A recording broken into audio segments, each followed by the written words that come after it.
Ang impeachment ho, once nagdesisyon ang impeachment court, pinal na ho yan. Hindi pwedeng i-appeal sa Supreme Court. Dito ho sa impeachment, wala hong nakatalagang level of evidence. So any convincing evidence will be sufficient. Meron hong provisions ang ating Constitution na kung saan malinaw paano uusad ang impeachment. So hindi ho ito pwedeng palit-palitan.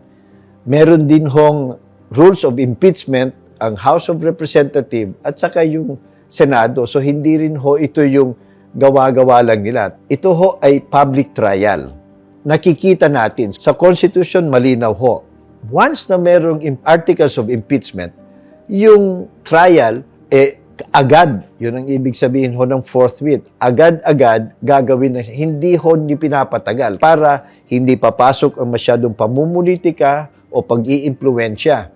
Pangalawa, dahil matataas na opisyal mga yan, importante din ho na malaman ano ba talagang katotohanan at kung may pananagutan, edi kaagad malaman natin. At guilty siya, edi tanggal kaagad para hindi na siya makaperwisyo sa gobyerno. Kung sakaling not guilty naman yung opisyal, mas maganda na sa lalong madaling panahon, ma-desisyonan na rin, ma-acquit siya para magpagpatuloy siyang manilbihan sa atin na malinis ang kanyang pangalan.